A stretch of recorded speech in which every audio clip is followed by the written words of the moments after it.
আসসালামু আলাইকুম সুপ্রিয় দর্শক, আশা করি সবাই ভালো আছেন। আবহাওয়ার নতুন গুরুত্বপূর্ণ নিউজ আপডেট। শুক্রবার 25 তারিখ কেমন থাকতে চলেছে বাংলাদেশের আবহাওয়া। ইতিমধ্যে বঙ্গোপসাগরে তৈরি হয়েছে লঘুচাপ, যার প্রভাবে বাংলাদেশের বিভাগীয় জেলাগুলোর উপর দিয়ে কিন্তু ঝড় বৃষ্টি হওয়ার সম্ভাবনা রয়েছে। সেই সকল খবর আজকের এই ভিডিওতে আপনারা পেয়ে যাবেন। তো শুক্রবার 25 তারিখ কেমন থাকতে চলেছে বাংলাদেশের আবহাওয়া। তো কে কোন জেলা থেকে এই ভিডিওটা দেখছেন অবশ্যই কমেন্ট করে জানিয়ে দেবেন, আর অবশ্যই ভিডিওতে একটি লাইক করে চ্যানেলটিকে সাবস্ক্রাইব করে রাখুন পরবর্তী খবর পাওয়ার জন্য। তো শুক্রবার 25 তারিখ সকাল থেকেই দেখা যাচ্ছে বাংলাদেশের খুলনা বিভাগের যেসব জেলাগুলো রয়েছে, সেই সাথে খুলনা, বরিশাল, একই সাথে ঢাকা, সেই সাথে সিলেট, একই সাথে রয়েছে চট্টগ্রাম সহ রংপুর। তো এই সকল বিভাগের উপর দিয়ে কিন্তু সকাল থেকে বৃষ্টিপাতের সম্ভাবনা রয়েছে। তো প্রথমেই রয়েছে খুলনা বিভাগ। তো খুলনা বিভাগের সাতক্ষীরা জেলার উপর দিয়ে কিন্তু বজ্রসহ ভারী বৃষ্টিপাতের সম্ভাবনা রয়েছে। তো খুলনা বিভাগে সাতক্ষীরা সহ সুন্দরবন এদিক দিয়ে কিন্তু ভারী বৃষ্টিপাতের সম্ভাবনা রয়েছে, বজ্রসহ বৃষ্টিপাত হতে পারে। সেই সাথে রয়েছে খুলনা, একই সাথে খুলনা বিভাগের যেসব জেলাগুলো রয়েছে এখান দিয়ে কিন্তু সকাল থেকে আবহাওয়াটা আংশিক মেঘলা থাকার সম্ভাবনা রয়েছে খুলনা বিভাগের জেলাগুলোর উপর দিয়ে। একই সাথে রয়েছে বরিশাল বিভাগ। তো বরিশাল বিভাগে দেখা যাচ্ছে বরিশাল, সেই সাথে বরিশাল বিভাগের কলাপাড়া, পটুয়াখালী এদিক দিয়ে কিন্তু ভারী বৃষ্টিপাতের সম্ভাবনা রয়েছে, বজ্রসহ ভারী বৃষ্টিপাতের সম্ভাবনা রয়েছে। ঝড়সহ বৃষ্টি হতে পারে সমুদ্র বন্দর এলাকাগুলো দিয়ে।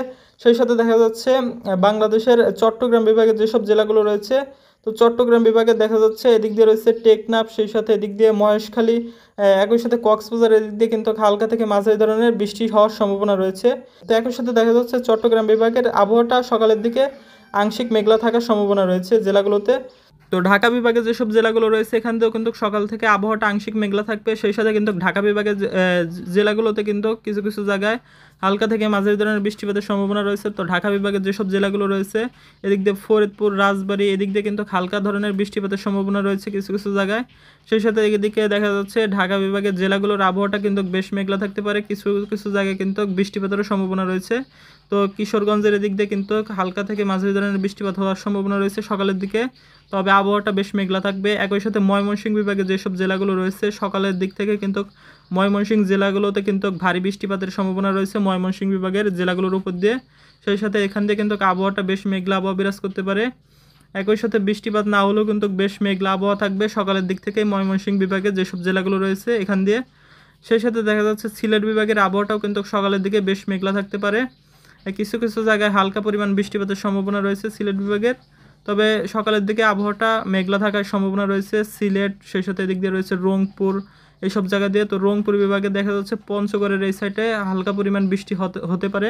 তো পঞ্চগড়, রংপুর বিভাগের পঞ্চগড়ের এই দিক দিয়ে, সেই সাথে দেখা যাচ্ছে দিনাজপুর এদিক দিয়ে কিন্তু বৃষ্টিপাতেরও সম্ভাবনা দেখা যাচ্ছে, বজ্রসহ বৃষ্টিপাত হতে পারে। তবে আবহাওয়াটা আংশিক মেঘলা থাকার সম্ভাবনাই বেশি রয়েছে। তো একই সাথে আমরা যদি দেখি তো সকালের দিকে কিন্তু বাংলাদেশের আবহাওয়াটা এরকমই মেঘলা আবহাওয়া বিরাজ করবে। সেই সাথে খুলনা, বরিশাল এদিক দিয়ে কিন্তু ভারী বৃষ্টিপাতের সম্ভাবনা রয়েছে উপকূলবর্তী অঞ্চল দিয়ে। সেই সাথে খুলনা বিভাগের সাতক্ষীরা, একই সাথে বরিশাল বিভাগের পটুয়াখালী, কলাপাড়া এদিক দিয়ে। সেই সাথে আমরা যদি একটু দুপুরের দিকের আবহাওয়াটা দেখি, তো দুপুরের দিকে কেমন থাকছে বাংলাদেশের আবহাওয়া। তো একই সাথে আমরা যদি শুক্রবার 25 তারিখ দুপুরের দিকের আবহাওয়াটা দেখি, তো দুপুরের দিকে দেখা যাচ্ছে বাংলাদেশের আবহাওয়াটা আংশিক মেঘলা থাকবে। সেই সাথে দেখা যাচ্ছে বাংলাদেশের খুলনা, সেই সাথে বরিশাল এই বিভাগগুলোর উপর দিয়ে কিন্তু বৃষ্টিপাতের সম্ভাবনা রয়েছে। তো বরিশাল বিভাগের যেসব জেলাগুলো রয়েছে এখান থেকে কিন্তু হালকা থেকে মাঝারি ধরনের বৃষ্টিপাতের সম্ভাবনা রয়েছে বরিশাল, ভোলা, সেই সাথে বরিশাল বিভাগের যেসব জেলাগুলো রয়েছে এখান থেকে কিন্তু আবহাওয়াটা বেশ মেঘলা থাকবে দুপুরের 1টার দিকে। সেই সাথে দেখা যাচ্ছে খুলনা বিভাগের খুলনা, সেই সাথে সাতক্ষীরা দিক দিয়ে কিন্তু ভারী বৃষ্টিপাতের সম্ভাবনা রয়েছে দুপুর 1টার দিকে। একই সাথে আমরা যদি এদিকে দেখি, তো এদিকে রয়েছে ঢাকা বিভাগ। তো ঢাকা বিভাগের জেলাগুলোর আবহাওয়াটা বেশ মেঘলা আবহাওয়া বিরাজ করতে পারে, আংশিক মেঘলা থাকতে পারে আবহাওয়াটা ঢাকা, সেই সাথে দিক দিয়ে রয়েছে ময়মনসিংহ, তারপরে রাজশাহী, রংপুর, একই সাথে চট্টগ্রাম এখান দিয়ে কিন্তু আবহাওয়াটা বেশ মেঘলা থাকবে। তবে চট্টগ্রামের কক্সবাজার, টেকনাফ এদিক দিয়ে হালকা পরিমাণ বৃষ্টিপাতের সম্ভাবনা রয়েছে দুপুরের দিকে। সেই সাথে দেখা যাচ্ছে বাংলাদেশের আবহাওয়াটা দুপুরের দিকেও এরকমই আবহাওয়া বিরাজ করতে পারে। আমরা যদি বিকাল বা একটু সন্ধ্যার দিকের আবহাওয়াটা দেখি, তো সন্ধ্যার দিকে দেখা যাচ্ছে বাংলাদেশের সিলেট বিভাগের উপর দিয়ে কিন্তু ভারী বৃষ্টিপাতের সম্ভাবনা রয়েছে। সিলেট বিভাগের যেসব জেলাগুলো রয়েছে এখান দিয়ে কিন্তু বজ্রসহ ভারী বৃষ্টিপাতের সম্ভাবনা রয়েছে সিলেটের এই সাইড দিয়ে। একই সাথে সিলেট বিভাগের যেসব জেলাগুলো রয়েছে এখান থেকে আবহাওয়াটা আংশিক মেঘলা থাকতে পারে। সেই সাথে সিলেটের উপর দিয়ে কিন্তু ভারী বজ্রসহ বৃষ্টিপাত হতে পারে।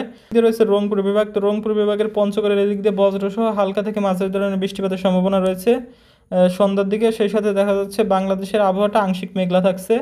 তো একই সাথে আমরা যদি আরেকটু রাতের দিকের আবহাওয়াটা দেখি, তো রাতের দিকে কেমন থাকছে বাংলাদেশের আবহাওয়া। তো রাতের দিকেও দেখা যাচ্ছে বাংলাদেশের বরিশাল বিভাগের কলাপাড়া, সেই সাথে সমুদ্র উপকূলীয় অঞ্চলগুলো দিয়ে হালকা বৃষ্টিপাতের সম্ভাবনা রয়েছে। একই সাথে দেখা যাচ্ছে চট্টগ্রাম বিভাগের টেকনাফের এই সাইড দিয়ে হালকা পরিমাণ মেঘলা আবহাওয়া বিরাজ করতে পারে। সেই সাথে দেখা যাচ্ছে রংপুরের পঞ্চগড়ের এই সাইড দিয়ে বৃষ্টিপাতের সম্ভাবনা, রংপুরের কিছু কিছু জায়গায় হালকা থেকে মাঝারি ধরনের বৃষ্টিপাত হতে পারে রাত 10টার দিকে। একই সাথে দেখা যাচ্ছে সিলেটের আবহাওয়াটা রাতের দিকে মেঘলা আবহাওয়া বিরাজ করবে। তো এই ছিল আবহাওয়ার নতুন গুরুত্বপূর্ণ নিউজ আপডেট। পরবর্তী খবর পাওয়ার জন্য অবশ্যই চ্যানেলকে সাবস্ক্রাইব করে রাখুন।